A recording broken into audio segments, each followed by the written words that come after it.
किसी ऊपर है। देखिए, हम दोगलापन हमारे अंदर ना हर किसी के अंदर बहुत है, शायद मेरे अंदर भी हो। हम नौजवान नस्ल एक तरह की तबाह हो चुकी हैं, हमने अपनी कुर्बानी दे दी है।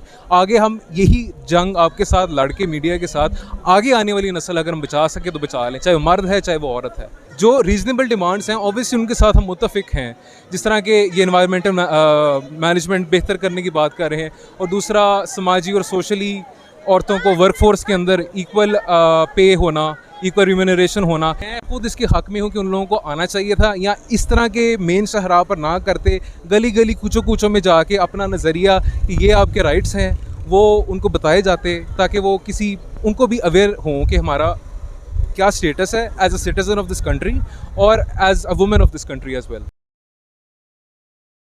जी नाजरीन, यहाँ औरत मार्च में जो है बहुत तादाद में वकील भी आए हुए हैं।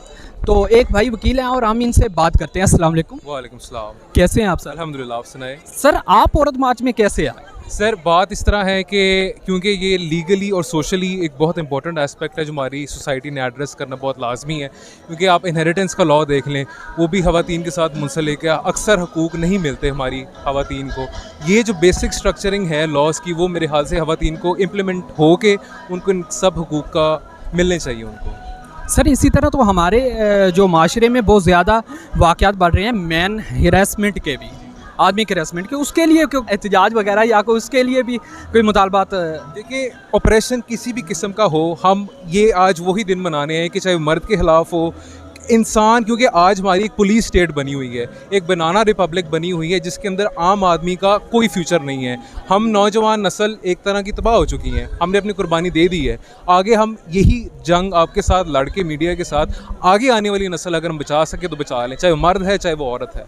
मैं इसको इससे बालातर देखता हूँ, जेंडर से ज़्यादा। ये दिन ऑपरेशन के ख़िलाफ़ मेरे ख्याल से ज़्यादा, चाहे औरत हो चाहे मर्द हो, ऑपरेशन के ख़िलाफ़ ये दिन। सर, क्या आप इनके मौक़िफ़ से मुत्तफ़िक हैं?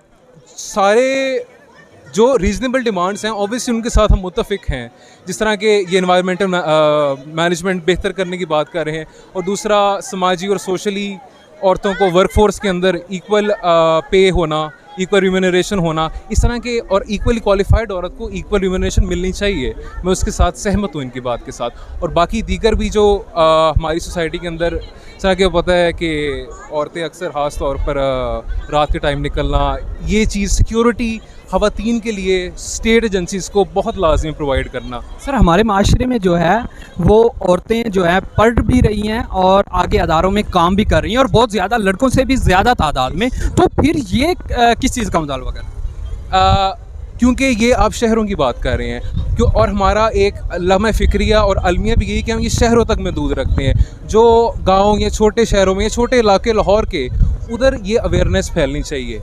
उनके हकूक़ जो हैं, अगर एक औरत घर में अकेली, उसका भाई या बहन, भाई या बाप कमाने वाला नहीं है, तो अगर वो घर से बाहर मजबूरी के तहत निकलती है तो उसको इक्वल प्ले, सिक्योरिटी, ये चीज़ें स्टेट को इंश्योर करनी चाहिए मेरे। सर, यहाँ तो वो लोग नहीं है, यहाँ तो एलिट क्लास है साहब। मैं खुद इसके हक़ में हूँ कि उन लोगों को आना चाहिए था, या इस तरह के मेन शहरा पर ना करते, गली गली कूचों कूचों में जाके अपना नज़रिया कि ये आपके राइट्स हैं वो उनको बताए जाते, ताकि वो उनको भी अवेयर हों कि हमारा क्या स्टेटस है as a citizen of this country और as a women of this country as well. Sir, as a man, मतलब आपको अपने राइट्स का पता होना चाहिए। सर, इन्होंने जो बैनर अवीज़ा किए हुए हैं उस पर कुछ गलीज़ लिखी है, उसके क्या आप? मैं चाह रहा हूँ कोई भी ऐसा मामला जो सोशली फ्रिक्शन का बाइस बने, क्योंकि यहाँ पर आपको ऐसे पता है जमात इस्लामी की ख़वातीन भी अपने राइट्स के लिए निकली हैं, मैं उनको सपोर्ट करता। सर, यहाँ तो नहीं है, यहाँ पर नहीं है, लेकिन इसी शहर के अंदर हैं, एक शहर में। और मेरे ख्याल से जब आप डायलॉग करते हैं ना, तो जो एलिमेंट्स थोड़ा दोनों एंड पर एक्सट्रीम के ऊपर होते हैं ना, वो कम हो जाते हैं। हमें डायलॉग बैठ के ऊपर, टेबल के ऊपर बैठ कर ये बात करने की ज़रूरत है, दोनों राइट विंग और लेफ़्ट विंग के, एक दरमियाना रास्ता निकाला जाए ना। ये उस तरह की इस तरह आगे बढ़ कर के अगले के जज्बात हम उभारें ना, वो एक बैलेंस दरमियाना रास्ता चुना जाए। वो मेरे हाल से इस मुल्क का आगे जाने का रास्ता वही है। क्योंकि आपने ज़्यादा दौर भी देख लिया इस्लामाइजेशन का, आपने भुट्टो दौर भी देख लिया, लिबरल दौर, लेकिन ये बड़ी एक्सट्रीम एंड की चीज़ें थी, कोइंसाइड नहीं की हैं कहीं पर, जो कि हमें ज़रूरत है। पीटीआई या कोई भी पार्टी आए, बस इन बैलेंस करे चीज़ों को, दरमियाना रास्ता। सर, अगर शॉर्ट ड्रेस पहनकर अगर लड़की जाएगी तो उसके लिए आप क्या पैगाम देंगे? मेरे ख्याल से अभी हमारी सोसाइटी इतनी इवॉल्व नहीं हुई कि आप बाहर जाके ये क्वेश्चन करेंगे, वो हंसेंगे आप पर, क्योंकि वो इतने इवॉल्व हो चुके हैं, उनको मैटर नहीं करती ये चीज़। हमारे यहाँ पर ये हब्बा बन गया है, एक शॉर्ट ड्रेस या एक कम कपड़े या तंग कपड़े, जो भी है इशू। और मेरे हाल से आप gradually eventually will grow as a country, लोग बदलेंगे, सोच बदलेगी और दरमियाना रास्ता निकलेगा। मैं बहुत पॉजिटिव हूँ इस मामले में। सर ये हमारा जो पाकिस्तान का नज़रिया है, वो पाकिस्तान जो बुनियाद रखी गई वो कलमे के ऊपर इस्लामी रियासत बना गया, लेकिन यहाँ तो इजाज़त नहीं दे देते ना। आप तो कह रहे हैं कि मैं इस मौक़िफ़ की तायीद करता हूँ, कि मैं इसको सपोर्ट करता हूँ, लेकिन बिल्कुल मैं सहमत हूँ राइट्स की हद तक। और दूसरी आप जो बात कर रहे थे कि हम इस एज अ मुस्लिम नेशन, मतलब इस्लामिक रिपब्लिक ऑफ पाकिस्तान, एक हम मुसलमान स्टेट के नज़रिए से ऊपर आए। देखिए, हम दोगलापन हमारे अंदर ना हर किसी के अंदर बहुत है, शायद मेरे अंदर भी हो।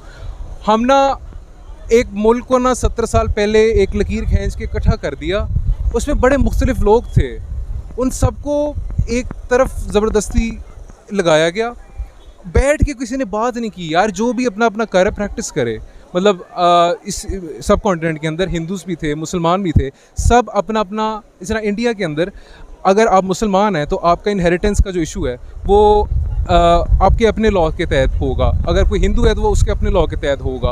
अब अगर मुख्तलिफ आइडेंटिटीज़ हैं या रिलीजन्स हैं तो उनके अपने लॉ के मुताबिक केसेस डिसाइड होने चाहिए, जो भी इशूज़ हैं डिसाइड होने चाहिए। लेकिन यहाँ का कानून तो मुस्लिम के हवाले से है, क्योंकि अक्सरियत जो है मुसलमान है। ऐसे ही है। और लेकिन ये कि माइनॉरिटीज़ के राइट्स ज़रा इंश्योर कर दें, और मुसलमान भी देखें। अब ये सियासी बात हो जाएगी थोड़ी, मैं सियासी बात करने चला, ये मौलाना फजल रहमान हो गए हैं, जितने भी ये राइट विंग हो गए, आप जब इतना एक्सट्रीम पर जाएंगे ना, अगला बंदा भी आपसे भाग जाएगा। इस्लाम का जो बुनियादी मैसेज है ना, वो ये कि अपने अखलाक और अपने कैरेक्टर से अगले को माइल करो, ये नहीं कि उसके ऊपर ज़बरदस्ती थोपो।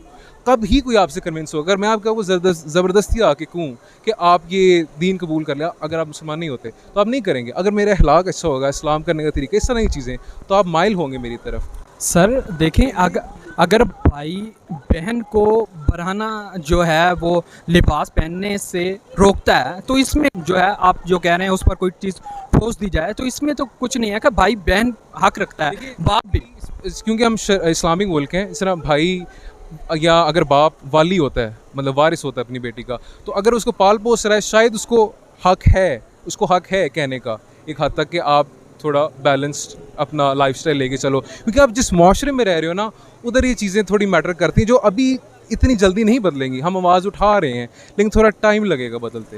एक्सप्लेन कर दें कि आप इस तरफ इशारा कर रहे हैं कि हम आवाज़ उठा रहे हैं। एक बैलेंस्ड कम्युनिटी की तरफ, एक बैलेंस्ड सोसाइटी की तरफ, जिधर दोनों एंड्स की सुनने की टॉलरेंस हो, दोनों तबकों में। हमने एक भाई से बात की जो कि कुछ हद तक इनके हक में थे कि जो इन पर जुल्म हो रहा है, इनको हकूक़ नहीं मिल रहे, उस हद तक जो है इनकी सपोर्ट कर रहे थे। बाकी वो जो गलत चीज़ें हैं वो कह रहे थे कि मैं इनको नहीं मानता, मैं इनको सपोर्ट नहीं करता। दीजिए इजाज़त इस वीडियो के साथ। सलीम इदरीस।